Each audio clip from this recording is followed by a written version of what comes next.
프리미어리그에서는 점입가경의 왕중왕전이 벌어지고 있다. 지금 EPL은 엘링 홀란드, 모하메드 살라, 손흥민이라는 삼웅의 겨rum이며 이 3인방이 펼치는 골든부트 쟁탈전은 그 어느 시즌보다 흥미롭다. 하지만 냉정하게 말해 3인방 중 손흥민만이 다른 점이 있다. 최근 손흥민의 몇몇 경기를 분석한 전문가들은 손흥민이 끔찍한 환경 속에서 경기를 펼치고 있다는 것을 깨달았고 팀에서 이것을 강요당하고 있는 건 손흥민밖에 없다는 것을 알게 됐다. 현재 다시 반등하고 있는 토트넘의 내부 분위기와는 상반되게 손흥민 역할의 어두운 이면이 부각되며 과연 손흥민이 재계약을 하는 게 맞는 것이냐는 전문가들의 주장까지 등장하고 있습니다. 과연 손흥민이 지금처럼 뛰는 게 맞느냐는 논란에 휩싸이고 있는 것입니다. 손흥민은 이번 시즌 윙어로 뛰다가 원톱으로 포지션을 변경했고 매우 뛰어난 활약을 펼치며 전세계 최고의 골잡이로서의 면모를 보여줬습니다. 손흥민이 개막 4경기 만에 원톱으로 포지션을 변경하자마자 역사에 남을 해트트릭을 달성했을 때는 정말이지 전율 그 자체였습니다. 손흥민은 해트트릭을 기록한 벌리전 경기에서 자신의 모든 것을 보여줬습니다. 상대 골키퍼와 수비의 머리 위로 넘긴 감각적인 칩슛은 그림 같았습니다. 그런데 이 첫 골은 이날 손흥민 쇼타임 예고편에 불과했고 감각적인 2골을 더 추가하며 해트트릭을 완성시켰습니다. 왜 벌리전 손흥민의 해트트릭이 놀랍냐면 당시 경기에서 손흥민의 기대 득점값은 1.13골밖에 되지 않았다는 겁니다. 심지어 상대의 6탄 방어에 막혔던 2번의 슈팅 기회를 제외하면 XG값이 0.99골에 불과했는데 이건 한마디로 말해 다른 선수들이 한 골도 터뜨리지 못하는 상황들 속에서 손흥민은 무려 해트트릭을 기록하며 자신이 월드클래스라는 걸 입증했다는 겁니다. 그런데 손흥민은 최근에는 다시 윙어로 복귀해서 뛰고 있는데요. 불행하게도 포스테코글루 체제에서의 윙어 손흥민은 윙어라고 부를 수도 없을 만큼 역할이 제약되어 있는 게 큰 문제입니다. 먼저 손흥민이 과거에 어떤 선수였는지를 봐야 하는데 손흥민은 과거에 윙어 또는 윙포워드라는 포지션으로 불리긴 했지만 실상 손흥민이 윙어였던 적은 별로 없습니다. 손흥민의 능력을 가장 잘 활용했다고 알려진 두 감독 포체티노와 무리뉴는 손흥민을 일찍이 포처로 활용했습니다. 포처의 뜻은 중앙 공격수, 즉 손흥민은 케인과 빅앤 스몰의 조합을 이뤄서 최전방에서 좋은 위치 선정이나 라인 브레이킹을 통해 마무리하는 역할을 주요하게 수행했습니다. 그러니까 어떻게 보면 손흥민은 포스테코글루 체제에서 원톱으로 포지션을 변경한 게 아니라 이미 그전부터 원톱과 비스무리한 포지션에서 뛰었다는 것이죠. 지난 시즌 손흥민을 터무니없이 희생시켰다고 평가받는 콘테조차도 첫 시즌의 부임에서는 손흥민이 포처로서 가진 능력을 잘 활용했다고 평가받습니다. 물론 손흥민이 윙포워드로 출전한 경기도 있었지만 그조차도 손흥민의 가마차기를 잘 활용할 수 있게끔 하프스페이스에 위치시켜 놓았습니다. 하지만 전문가들은 포스테코글루 체제에서의 윙어 손흥민은 큰 문제라고 입을 모아 말합니다. 손흥민의 가진 모든 능력을 거진 포기해야 하는 심각한 딜레마에 직면하고 마는 것. 이것은 이미 영국 전문가들이 주장하고 있을 만큼 현지에서도 우려하고 있는 문제입니다. 현지 트윗에서 좋아요 1만 개 이상을 받은 왜 손흥민이 윙어로 나오면 안 되는 것인가에 대한 분석글을 잠시 알아보겠습니다. 우리는 손흥민의 윙어 기용에 대해 심각히 걱정해야 한다. 이것은 손흥민의 실력 자체에 대한 걱정이 아니라 포스텍볼 전술에 대한 걱정이다. 포스테코글루는 4-3-3 포메이션 형태에서 윙어를 극단적으로 터치라인에 가깝게 배치하는 전술을 쓰고 있다. 최근 2경기에서 손흥민을 윙어로 기용했을 때 손흥민 역시 터치라인에 가깝게 위치하고 있다는 걸 알 수 있다. 그런데 문제는 이 전술이 막혔을 때 손흥민의 역할이다. 아쉽게도 손흥민이 할 수 있는 선택지는 우도기한테 백패스를 할 수 있는 것밖에 없다.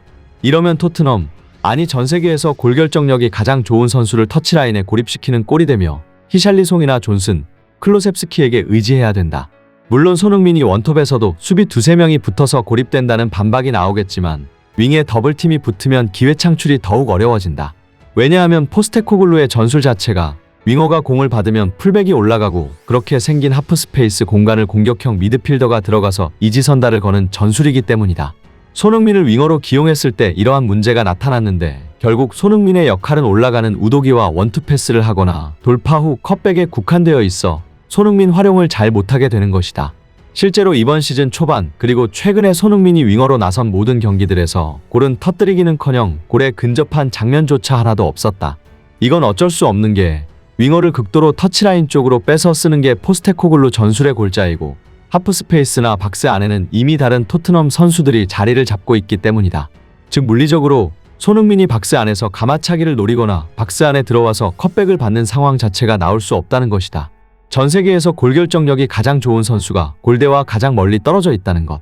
이것이 바로 현재 손흥민의 가장 심각한 문제인 것이다. 말 그대로 손흥민의 모든 능력을 포기해야 하는 어처구니 없는 상황입니다. 현지에서도 라인 브레이킹 정상급, 골결 정력 정상급, 양발 슈팅 능력이 정상급인 손흥민을 패스 머신으로 활용하는 게 맞느냐는 심각한 문제 제기를 하고 있습니다. 그들의 말대로 극단적으로 벌린 손흥민은 골대와 매우 멀고 이 정도 거리에서는 오른쪽 혹은 왼쪽으로 돌파해 슈팅도 하지 못합니다. 말 그대로 패스만 하는 기계로 전락해버리는 것입니다. 영국 축구 칼럼니스트인 애덤 하우스는 프리미어리그 탑3 공격수 엘링 홀란드, 모하메드 살라, 손흥민 중에서 희생을 강요당하고 있는 건 손흥민밖에 없다고 일갈합니다.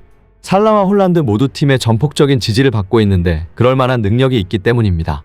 맨시티 선수들과 리버풀 선수들은 홀란드와 살라가 골을 넣을 수 있는 기회를 만들어주기 위해 최선을 다합니다.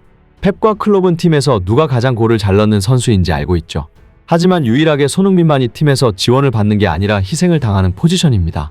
애덤 하우스는 과연 손흥민 정도의 능력을 갖춘 공격수가 이렇게 쓰이는 게 맞느냐며 의문을 제기했습니다. 그는 만약 손흥민이 겸손한 선수가 아니고 팀을 위하는 선수가 아니었다면 재계약 서류를 발로 차버렸을 것이라고 말했습니다. 그렇다면 포스테코글루는 왜 손흥민을 다시 윙어로 기용할 수밖에 없었을까요? 간단히 말해 윙어에서 손흥민만큼 해줄 사람이 없기 때문입니다. 토트넘이 프리미어리그 빅6라지만 냉정히 말해 윙어의 수준이 낮아도 너무 낮습니다. 원톱 손흥민의 움직임을 받쳐줄 수 있는 패스 능력이 너무나도 부족합니다. 손흥민이 아스톤빌라전 3개의 오프사이드를 기록했을 때 포스테코글루는 오히려 손흥민을 감싸며 그건 손흥민의 잘못이 아니라 패스 타이밍의 문제라고 말하기도 했죠. 포스테코글루는 뉴캐슬전이 끝나고 최고의 피니셔를 다시 윙어로 기용한 이유에 대해 우리 팀은 윙에서 찬스가 나는 팀이기 때문이라고 말했습니다. 즉 토트넘에서 골도 제일 잘 넣는 손흥민이 패스마저 제일 잘한다는 것이고 포스테코글루가 손흥민을 윙어로 쓴 건 이런 움직임을 보고 배우라는 의도가 깔려 있었습니다. 포스테코글루의 인터뷰를 보고 어느 현지 팬이 남겼던 인상적인 댓글이 있습니다. 윙이 쓰레기인 것보단 톱이 쓰레기인 게 경기 내용에는 더 좋구나. 이 말은 손흥민이 톱을 가면 윙이 쓰레기가 되고 손흥민이 윙을 가면 톱이 쓰레기가 되는데 그럼에도 불구하고 손흥민이 윙으로 가는 게 낫다는 얘기였습니다.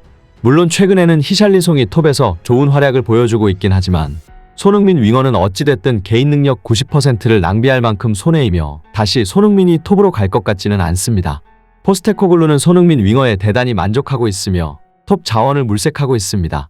이미 토트넘은 내년 1월 겨울 이적 시장에서 중앙 공격수 영입을 고려하고 있고 올 시즌 분데스리가 최고 공격수로 떠오르고 있는 세르후 기라시가 주인공입니다. 기라시는 분데스리가에서 벌써 16골을 기록하고 있고 케인에 이어 득점 2위입니다. 축구 전문 매체 TBR은 19일 토트넘이 분데스리가 슈투트가르트에서 맹활약하고 있는 세르후 기라시 영입을 고려하고 있다. 27세의 공격수 기라시는 올 시즌 분데스리가 13경기에서 16골을 넣으면서 주가를 한껏 높이고 있다고 보도했습니다. 기라시는 상당히 매력적 공격수입니다. 본인도 토트넘에 가고 싶은 티를 내고 있는 모양새입니다. TBR은 세르후 기라시는 자신이 해리 케인의 비디오를 보면서 연구하고 있다고 했다. 그는 해리 케인의 플레이를 분석하는 것을 좋아한다고 했다고 전했습니다. 또 이 매체는 토트넘은 여전히 중앙 스트라이커에 부족함이 있다. 토트넘 다니엘 레비 회장이 기라시에 대해 흥미로워하고 있다고 전했습니다. 재계약 결정 앞에 놓인 손흥민이 어떤 선택을 할지는 본인 마음이겠지만 한국인 팬들 입장에서는 극단적인 희생을 하면서까지 토트넘에 계속 남는 건 마음 아픈 일이 아닐 수가 없는데요. 어떤 결정을 하든 손흥민이 그저 행복 축구를 할 수 있기를 바라며 영상 마치겠습니다. 끝까지 시청해주셔서 감사하며 구독과 좋아요 꼭 좀 부탁드립니다.